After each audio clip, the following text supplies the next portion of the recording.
हिंदुत्वाचा बुलंद आवाज अखंड महाराष्ट्राचे भाग्यविधाता महाराष्ट्रातील तमाम शेतकऱ्यांचे गोरगरिबांचे कष्टकऱ्यांचे कैवारी मराठी मनाचे हृदयस्थान आम्हा शिवसैनिकांचे दैवत महाराष्ट्रातल्या करोडो जनतेच्या मनातील मुख्यमंत्री शिवसेना पक्षप्रमुख सन्माननीय उद्धव ठाकरे यांचा अरे आवाज कोणाचा?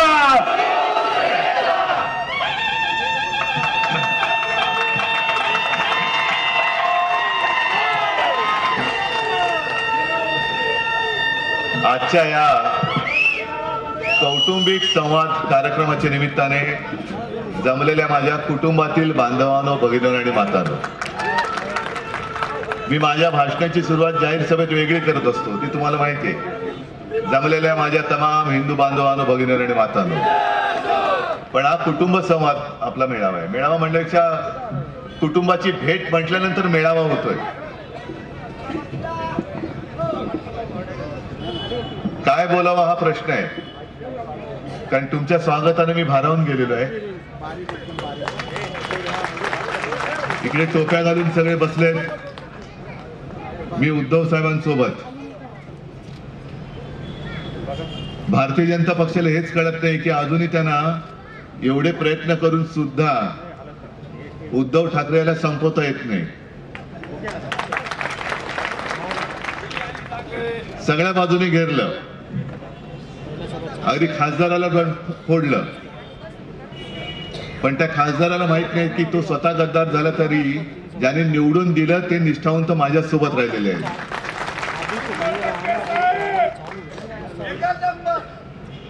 आता हे जे काही गढूळ गाळ मिश्रित पाणी येतंय, हे पाणी याला निवडणुकीत पाजावं लागेल,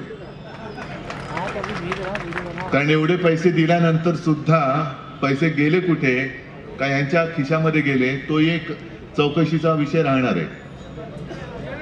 मी मुख्यमंत्री असताना जे जे माझ्याकडे समोर आलं जनतेच्या हिताचं, तिकडे पक्ष जात पात धर्म न पाहता मी त्याला मंजुरी दिली. आता सुद्धा आपण पाहिलं असेल की मुस्लिम समाज मोठ्या प्रमाणावरती शिवसेनेसोबत येतोय, माझ्यासोबत येतोय. प्रत्येक ठिकाणी जातोय. अगदी रायगडमध्ये गेलो, कोकणात गेलो, परवा संभाजीनगरात होतो, इकडे आलो. उघड उघड मुस्लिम समाजातले बांधव आणि भगिनी येऊन सांगतात की उद्धवजी यावेळेला आम्ही तुमच्या सोबत आहोत. हे असं पहिल्यांदा घडतंय. भारतीय जनता पक्षवाले जे काही बॉम्ब मारतायत की आणि हिंदुत्व सोडलं, आम्ही हिंदुत्व नाही सोडलं, आम्ही जागेवरच आहोत. उलट आता आमचं हिंदुत्व इतर धर्मियांना सुद्धा कळायला लागले की यांचं हिंदुत्व हे आग लावणारं हिंदुत्व नाहीये, हे सगळ्यांना सोबत घेऊन देश रक्षण करणारं हे हिंदुत्व आहे. म्हणून ते माझ्यासोबत येत आहेत. एक एक बातम्या ज्या रोज वाचतोय फार भयानक आहे. आज सुद्धा मी सकाळी पेपर चाळत होतो. आता जेमतेम फेब्रुवारी महिना अर्धा झालाय आणि या अर्धा फेब्रुवारी महिना उलटल्यानंतर दुष्काळाच्या झळा लागायला लागलेल्या आहेत. पलीकडच्या सोलापूर जिल्ह्यात आजच टँकरने पाणी पुरवठा केला जातोय. असा महाराष्ट्रभर बऱ्याच ठिकाणी, मराठवाडा आहे, विदर्भ आहे, इकडे सुद्धा असेल, टँकरने पाणी पुरवठा होतोय. पण त्याच्या ज्या काही किमती आल्या आहेत, म्हणजे एक टँकरवारी करायची असेल तर त्याला 4,500 रुपये मिळतात आणि शेतकऱ्याला रोजचे फक्त 600 रुपये मिळतात. कोणत्या दिशेने हा कारभार चाललेला आहे. इथे सुद्धा काही शेतकरी आले असतील, आले नाही आले असतील, खरे असतील तर हो सांगा, उगाच हो बोलायचं म्हणून हो नका सांगू. त्या शेतकऱ्यांना जर विचारलं तुम्हाला पीक विम्याचे पैसे मिळालेत का, तुम्हाला जे मध्ये काही आपत्ती आली त्या आपत्तीचे पैसे मिळालेत का, संकट काळामध्ये जे महाविकास आघाडीचं सरकार तुम्हाला मदत करत होतं, केंद्राचे निकष बाजूला ठेवून त्याहून अधिक मदत ही आपत्तीग्रस्तांना देत होतो. मला आठवतंय गेल्या वर्षी दिवाळीच्या आसपास मी शिर्डी मतदारसंघात आलो होतो. जास्त काही फिरलो नव्हतो, पण विमानतळाच्या बाजूबाजूच्या गावात गेलो होतो. पावसाचा पत्ता नव्हता, पिकं करपून गेली होती. मी नेमकं ज्या दिवशी गेलो त्या दिवशी पाऊस पडत होता आणि सगळे गावकरी जे गोळा होत होते, शेतकरी गोळा होत होते, ते त्यावेळेच मला सांगत होते की निळवंडे धरणाचं पाणी जर वेळेत सोडलं असतं तर आमची पिकं करपली नसती. मग मी चौकशी केली, का अडवले पाणी, पूर्ण झाले धरण. नाही, प्रधानमंत्र्यांची वेळ मिळत नव्हती. आता प्रधानमंत्री दौरे करणार, महाराष्ट्रामध्ये येत आहेत. अगदी हे सुद्धा जर आपण तळ्यासाठी जे काय पाणी साठवण्यासाठी पैसे दिलेत ते काम आता पूर्ण होत आले असं मी ऐकलं. होत आले ना, आता पूर्ण होऊ द्या. प्रधानमंत्री येतील बघा, प्रधानमंत्री येतील, त्याचं उद्घाटन करायला. भाई और बहिणो, गाळ मिश्रित पाण्यातला गाळ सगळा मी घेतलेला आहे भाजपामध्ये. आणि उद्धव ठाकरेंनी जे पैसे दिले होते ज्या तलावाचं काम पूर्ण करून ते पाणी मी तुम्हाला द्यायला आलेलं आहे.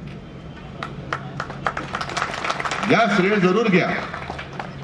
मी मध्ये ऐकलं की मुंबईमध्ये सुद्धा जे आपलं स्वप्न आहे होतं आणि जे मुंबई महापालिका तिच्या पैशाने पूर्ण करते, वरळी ते मरीन ड्राईव्ह पर्यंत कोस्टल रोड, अजून तसं पूर्ण तो झालेला नाहीये, अर्धा भाग पूर्ण झालाय, पण त्याचं उद्घाटन करायला, लोकार्पण करायला स्वतः प्रधानमंत्री येणार आहेत.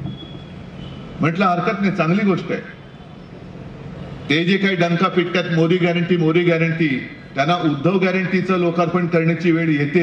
हे केवढं मोठं भाग्य आहे की उद्धव ठाकरे जे बोलतो ते करून दाखवतो, याला आता पंतप्रधान साक्ष असतील. एकूणच सगळा जो काही कारभार झालाय त्याचा चुथाडा झालेला आहे.